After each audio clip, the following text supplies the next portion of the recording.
Sean todos bienvenidos.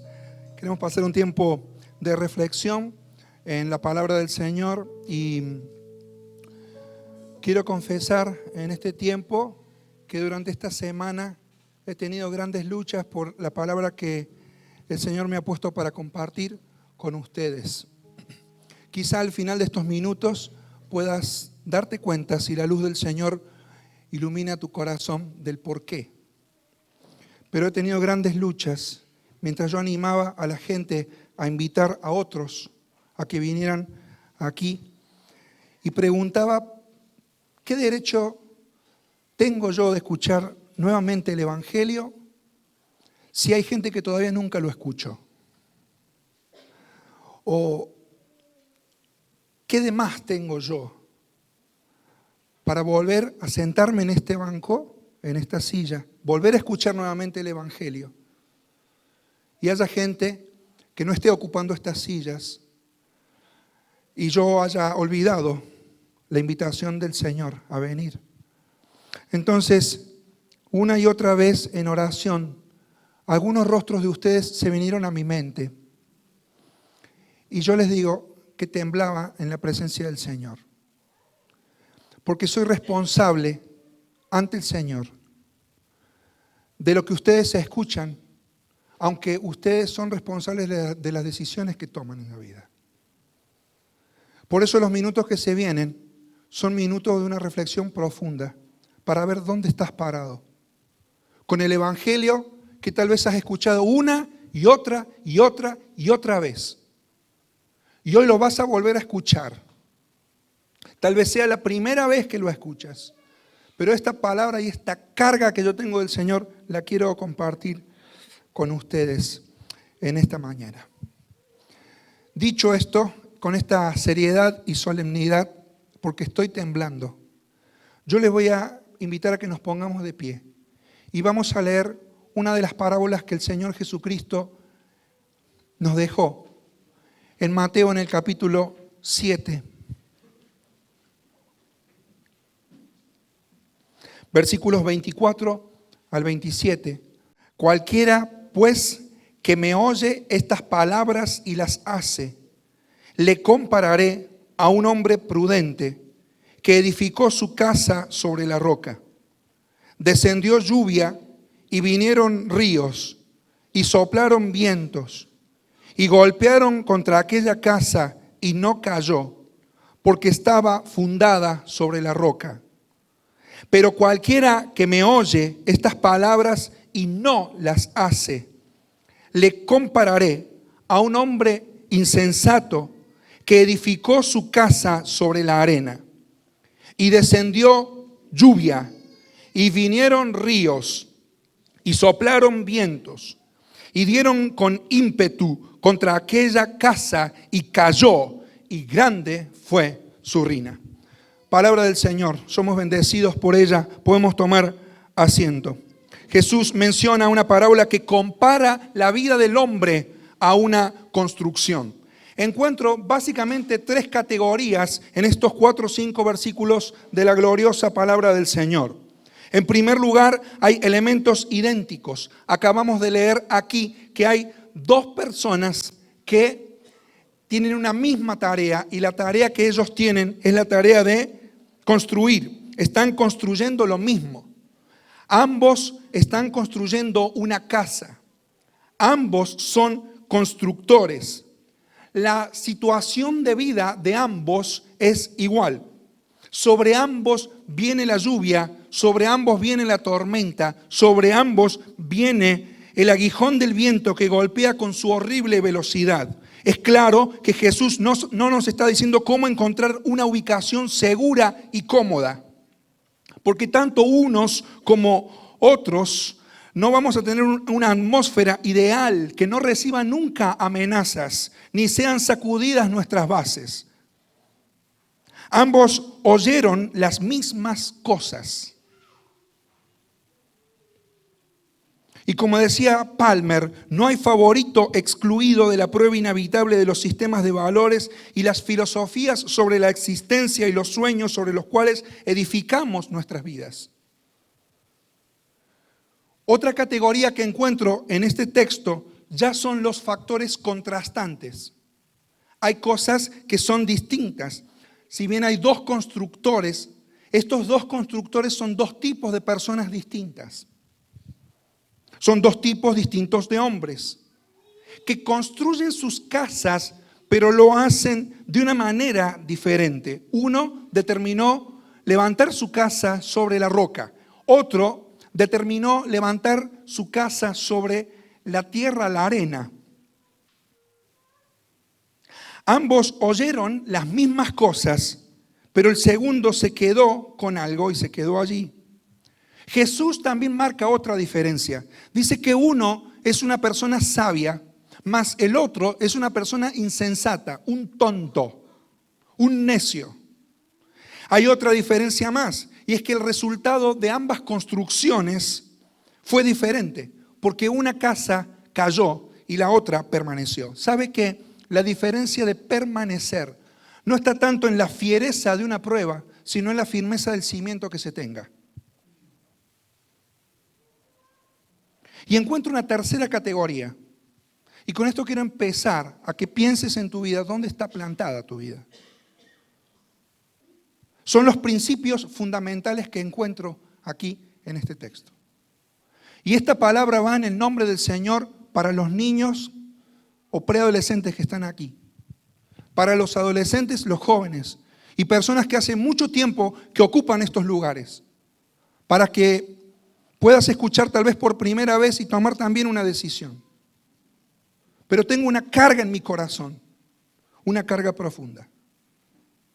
Y tal vez esta sea la mañana donde tu vida realmente pueda saber dónde está fundada. El primer principio que encuentro aquí es que el desastre será permanente si solo oigo. Fíjese por favor que el texto bíblico dice que ambos constructores oyeron. Y Jesús, cuando comparó a ambos constructores, dijo de uno: el que oye mis palabras y no las pone por práctica, le compararé a un hombre tonto. Y el otro es el que dice Jesús: voy a comparar a una persona sabia con aquel que escucha mi palabra y la pone por obra. Conclusión: Jesús no se refiere aquí a todas las personas, sino explícitamente a cualquiera que oye la palabra de Dios. Y aquí está la gravedad del tema y la carga espiritual que uno tiene. ¿Por qué? Porque aquí no están en consideración los que no conocen el Evangelio, sino precisamente los que ya lo escucharon. Los que llevan año tras año, mes tras mes, semana tras semana, generación tras generación, escuchando el glorioso mensaje del Evangelio. Pero aún así no lo conocen. Entonces no está en juego si oyen o no. Lo que Jesús compara aquí es a dos personas que sí escucharon el Evangelio. ¿O acaso nunca has sabido o nunca has escuchado el gran mensaje de la Biblia? Palabra fiel y digna de ser recibida por todos, que Cristo Jesús vino al mundo a salvar a los pecadores, decía Pablo, el gran apóstol, de los cuales yo soy el primero. Y fui recibido en misericordia para que en mí el Señor mostrase toda su clemencia. Pero lo hice por ignorancia. Y Dios me tuvo por fiel poniéndome en el ministerio, decía el apóstol. De manera que esta es una palabra para todos aquellos que ya han escuchado que Dios les ama, que ya han escuchado que en Cristo hay perdón, que ya han escuchado que Cristo Jesús murió en la cruz, derramó su sangre, con ella nos limpió y nos quitó nuestras manchas para siempre, que Él por el puro afecto de su voluntad decide nunca más acordarse de nuestros pecados y transgresiones. Ya lo has escuchado que Cristo ha resucitado, pero no tienes vida espiritual. Este es un mensaje para todos aquellos que Jesús los pone en una categoría de insensatos. El insensato no se preocupó por la importancia del fundamento, no quiso molestarse, no quiso perder tiempo. en preparar algo que sería visto por los demás. ¿Qué características tiene una persona que ha escuchado el Evangelio y que no tiene vida espiritual? El doctor Lloyd Jones básicamente resume esto de esta forma. El yo es el centro de su vida y el yo controla su perspectiva y todas sus acciones. Esta persona desea facilidad, desea comodidad y ciertos beneficios. El problema del hombre que construye la casa a toda prisa y sin fundamento sobre la arena es que no cree en consultar manuales de arquitectura. ¿Acaso esta sea una de las primeras advertencias que tengamos que escuchar en esta mañana? Seriamente. La persona que no tiene vida espiritual no consulta el libro. Y yo te pregunto, ¿hace cuánto que este libro no impacta tu vida?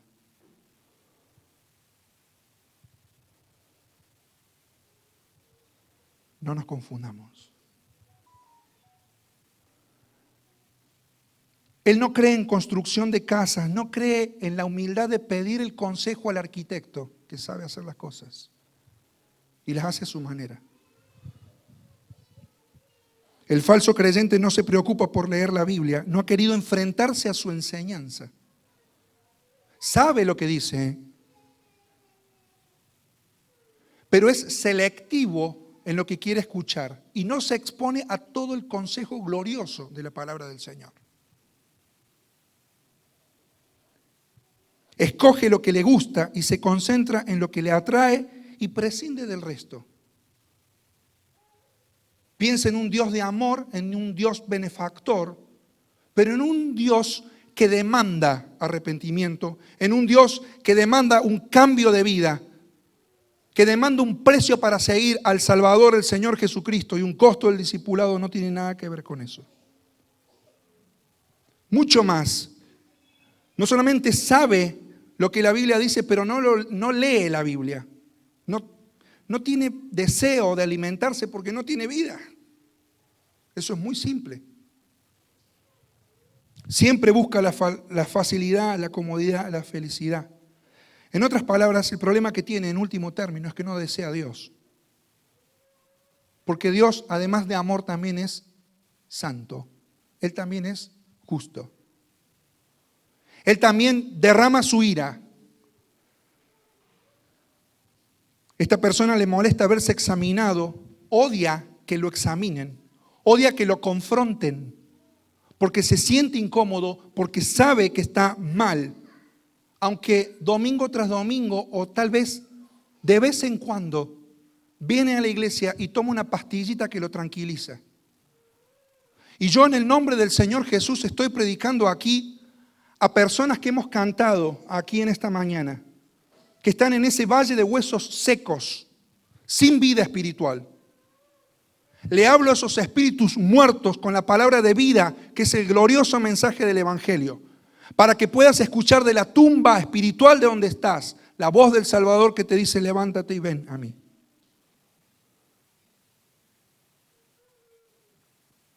El creyente falso no se distingue muchas veces del creyente verdadero.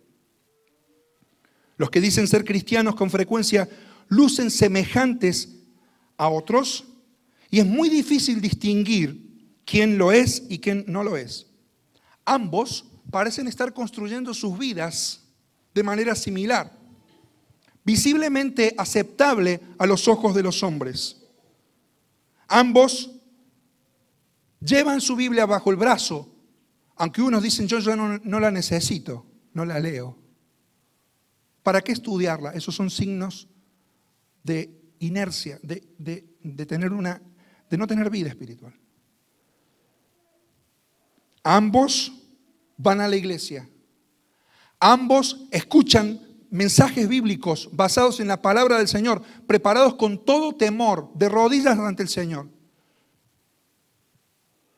Ambos escuchan música cristiana y la promueven, pero no tienen vida espiritual. La razón principal por la que no se puede descifrar qué diferencia hay entre ellos es sencilla. Sus cimientos en la vida están ocultos. Ahora, solamente las pruebas de la vida van a revelar dónde estás parado, dónde estás parada. Y solo una tormenta puede ser suficiente para ver dónde estás parada. Un predicador del siglo XIX llamado Spurgeon decía esto: hay decenas de miles para quienes la predicación del Evangelio es como una música a los oídos de un cadáver. Descuidan la morada de su alma y no tendrán lugar de refugio al final. En vano clamarán a las rocas que los cubran, pero en ese día estarán sin refugio delante de la ira justa del Altísimo. Entonces, ¿por qué trae el Señor palabra esta a mí? Porque puedes, ante un muerto, tener un diálogo de consuelo o un diálogo de locura. Cuando mi padre falleció, 29 de diciembre del año 2003, me llamaron y me acuerdo dónde estaba yo. Cuando me llaman y me dicen, el papi no está bien. Cuando llego, lo encuentro ahí. Mi padre ya estaba fallecido. Estaba tibio, tirado. Y el desahogo de una persona que se encuentra con alguien que acaba de fallecer es lógico y es natural. Y el diálogo con él también lo era. Papá, ¿estás bien? Papá, ¿dónde te fuiste? Uno sabe dónde se fue, pero las preguntas comienzan a emerger. Y yo lo acariciaba y hablaba con él. Y era un desahogo de mi alma. Él está seguro en los brazos del Salvador. Y este himno que cantamos esta mañana era el que más le gustaba a él. En el monte Calvario estaba una cruz, emblema de afrenta y dolor. Mas yo amo a Jesús que murió en una cruz por salvar al más vil pecador. Una cosa es el desahogo, amigo, pero otra es la locura. Sería una locura que yo siga aún hoy yendo a su tumba a hablar con él. Sería una locura. Sería algo descabellado. ¿Y sabe por qué Dios me trajo esto? Es durísimo. Porque muchas veces le hablamos a gente que no escucha. Y nos preguntamos muchas veces con el pastor, ¿qué pasa que la iglesia no responde? ¿Y acaso no será que estamos hablando a gente que no tiene vida espiritual? ¿Acaso no será que no hay respuesta y nosotros estamos cometiendo la locura de seguir insistiéndole a un cadáver que se mueva? ¿Me entiende lo que digo? Ahora, ¿cuál es el cóctel satánico para que usted permanezca en ese velo de religiosidad? Básicamente tiene algunas cuestiones. Cuando uno habla de los fundamentos de la vida, habla de la autoridad. ¿Quién es autoridad en mi vida? Y cuando hablamos de autoridad vemos al mundo que vive una crisis de autoridad. Las naciones sufren el peso de los pueblos, el descontento con los gobiernos actuales que están apuntando y preparando el camino final para el anticristo, espíritu del cual se está moviendo aún hoy. Pero hay alguien que lo detiene, es el poder del Espíritu Santo y la presencia de la iglesia. El mundo vive una crisis de identidad. En vez de construir, hoy se está hablando de deconstruir, de deconstrucción. Que tu sexualidad sea tu propia elección de acuerdo a tu gusto y placer. Y alguien que no sabe de dónde viene, tampoco sabe hacia dónde va.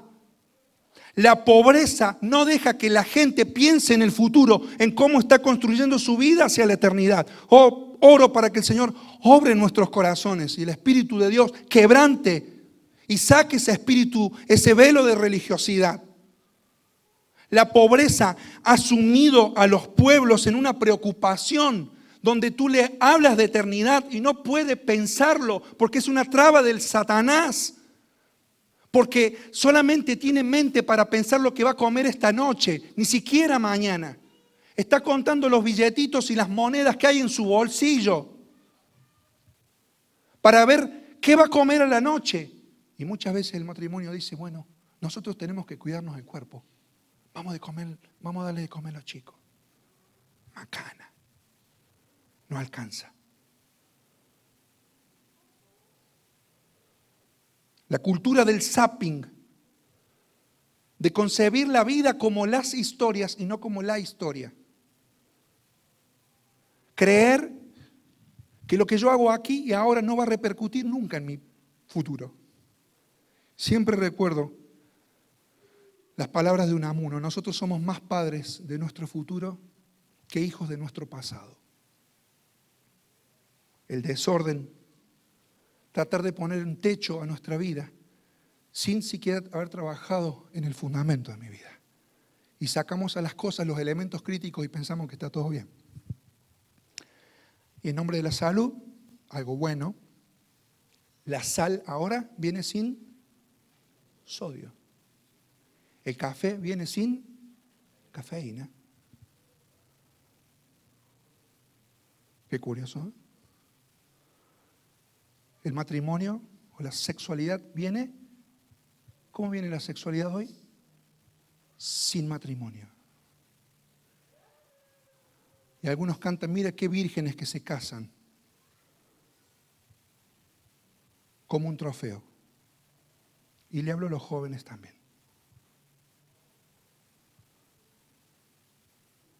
Y pretendemos construir nuestra vida y nuestro futuro haciendo una religión sin Dios, sin Cristo. Oír la palabra de Dios y volver a mi casa y seguir haciendo lo mismo. Es el religioso que viene el domingo, se arrepiente de los pecados, que va a volver a hacer el lunes. Te pregunto, amigo, ¿quién es la autoridad en tu vida?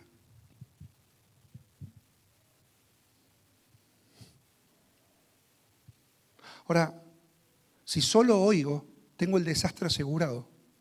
Ambos escucharon. ¿Está claro eso? ¿Sabes cuál es el factor básico? El tiempo. Vos con el tiempo te vas a ir dando cuenta cómo las vidas se van construyendo o se van destruyendo, pero solamente es un anticipo a lo que vendrá. Recuerdo el día cuando nos encontramos después de 25 años con nuestros compañeros del secundario. Había una chica que me cargaba a mí, hasta que me llegó a cansar, porque me era una tentación y el Señor me libró.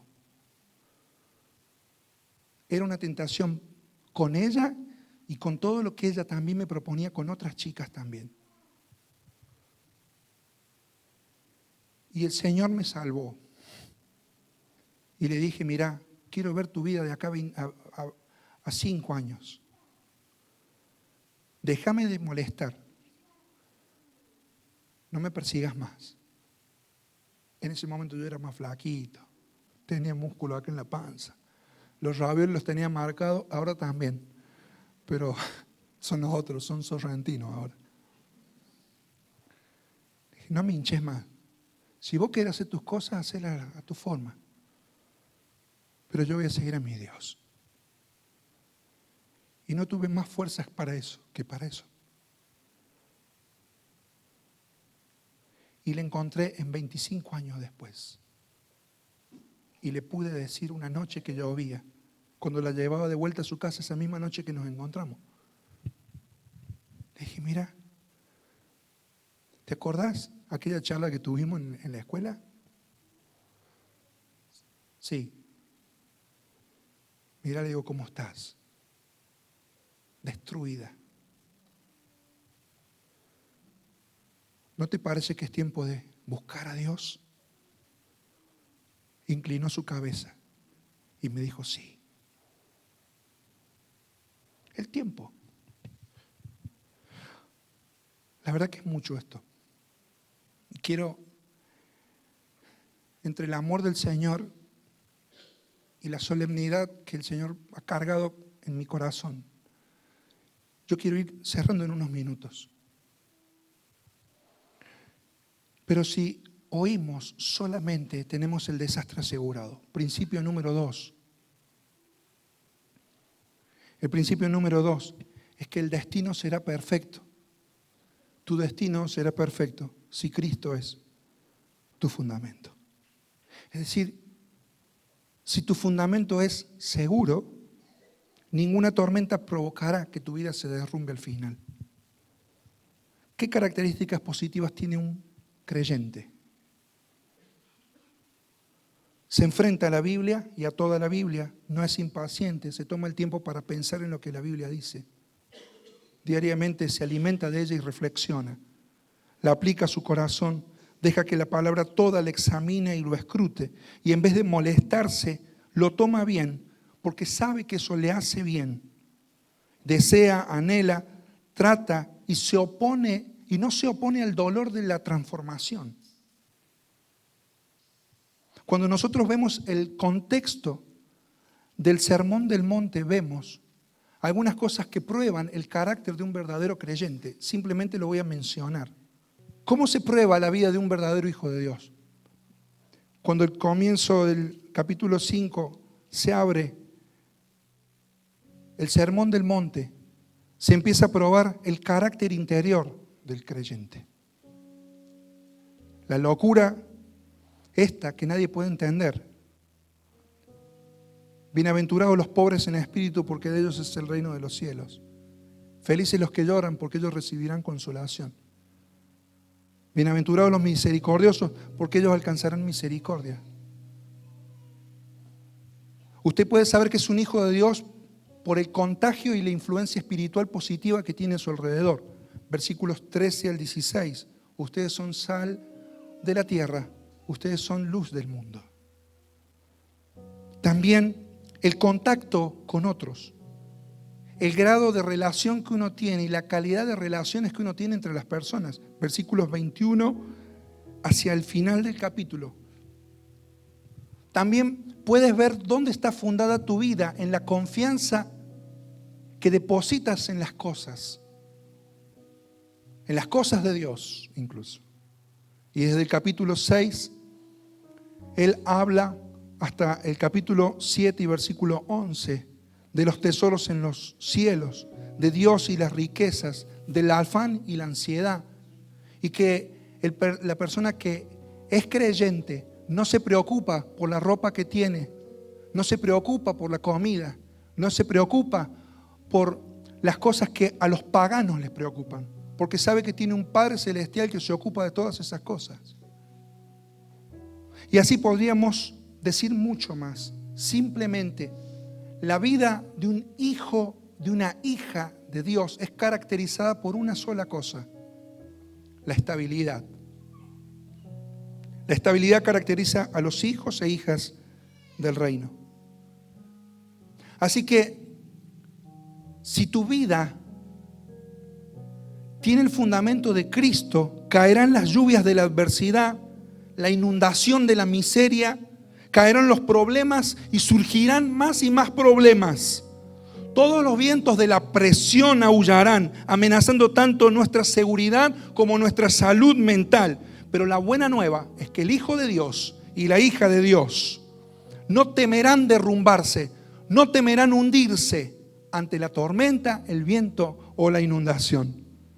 Ellos no temerán ir hacia terrenos de arenas movedizas de una vida autofabricada que se levantó de acuerdo a sus propias pretensiones, a una cultura de la imagen para que los otros vean. Así que si usted es un hijo de Dios, es una hija de Dios, deje que las lluvias de la tristeza, las inundaciones de la adversidad, los vientos de la duda y de la dificultad vengan. Ellos no lo van a poder destruir, no te van a poder hundir, no te van a poder destrozar, porque tu casa está fundada sobre alguien que es la roca eterna de los siglos. Es inconmovible, es indestructible, nunca perdido. Cristo Jesús es la roca sobre la cual mi vida tiene ese fundamento.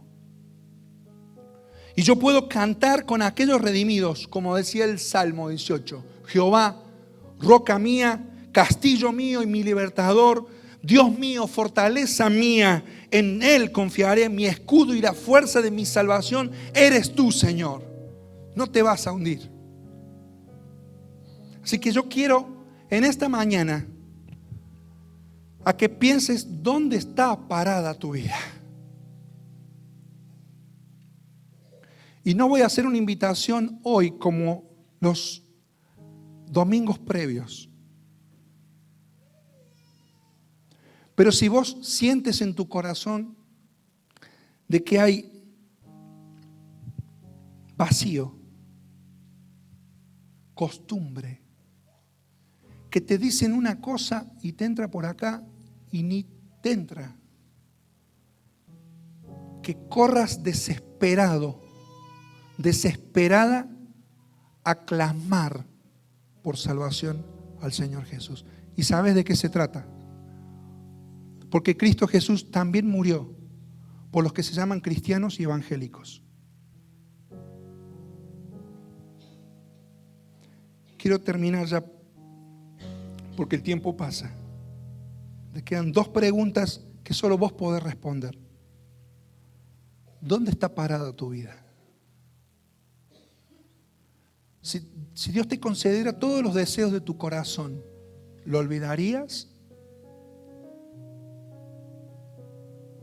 Y si Dios no te concediera nada más de lo que piensas, de lo que quieres, ¿seguirías en Cristo? ¿Acaso la tragedia del necio es que construyó una vida superficial? ¿Y sabes qué? Como pastor de la iglesia, quiero estar libre de que ustedes han escuchado claramente esto.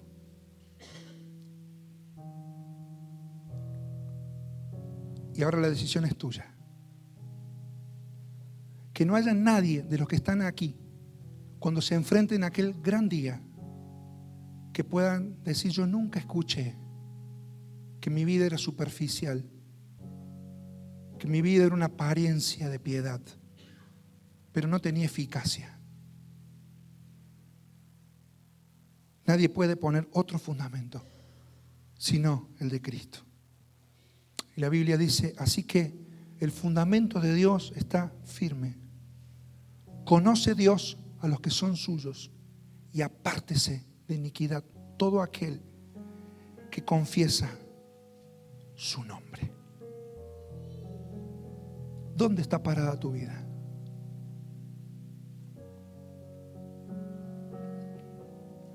El 1 de abril del año 2019 iba un grupo de alumnos caminando, iba su maestro atrás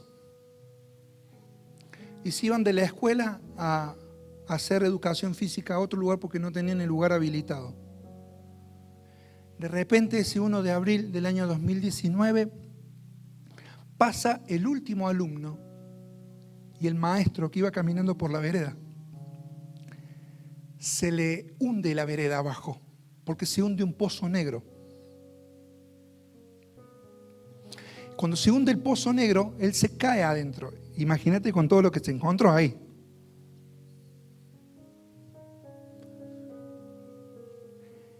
Y él empezó a brazalear entre todas las cosas que había en el pozo negro abajo. Anoche hablé con él. Y le pregunté cómo se había sentido esa tarde. Y voy a transcribir algunas cosas que sí se pueden publicar. Y dijo esto: quedé flotando en el líquido cloacal, agarrado de una raíz de árbol que después se desprendió. En esa hora yo estaba en una iglesia que me había pedido ayuda, asistencia, capacitando el liderazgo. Una de esas personas era profesora de química. Y cuando me llega el mensaje de que esta persona se hundió en un pozo negro, me dice: no va a salir, porque se generan gases que adormecen a las personas, y cuando se adormece la persona, se cae, se desvanece y se ahoga. De hecho, Jaciel ha tocado rescatar gente sacándolas de un pozo negro, pero muertas.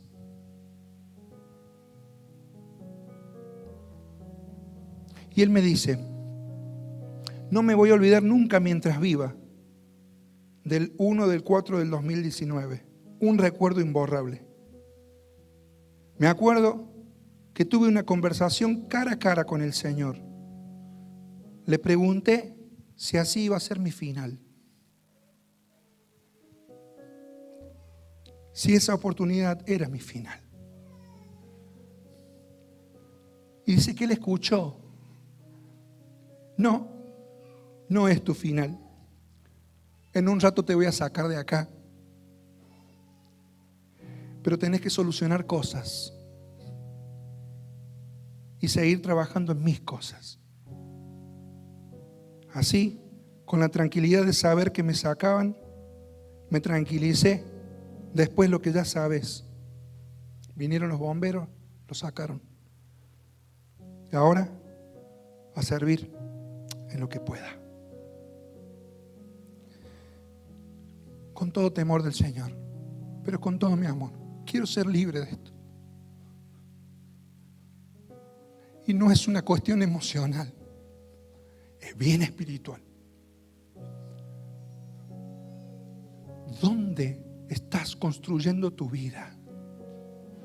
¿Qué signos de vitalidad espiritual tienes?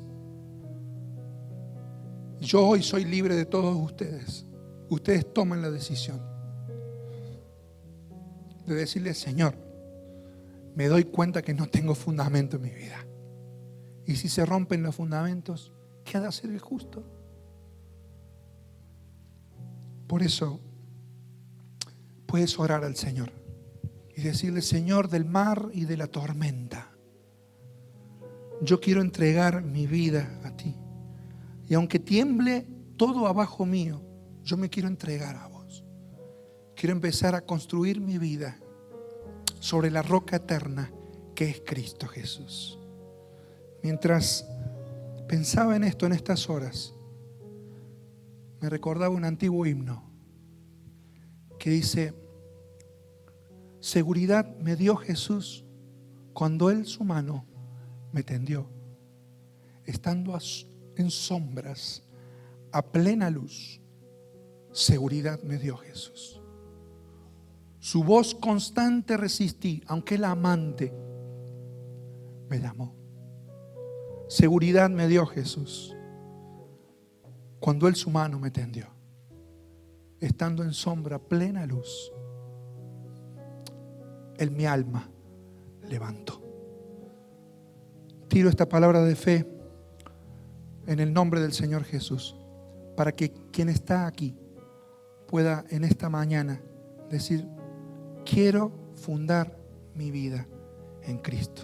Y oro para que todo espíritu de religiosidad y todo velo de religiosidad hoy caiga y pueda haber verdadera regeneración en el nombre de Jesús.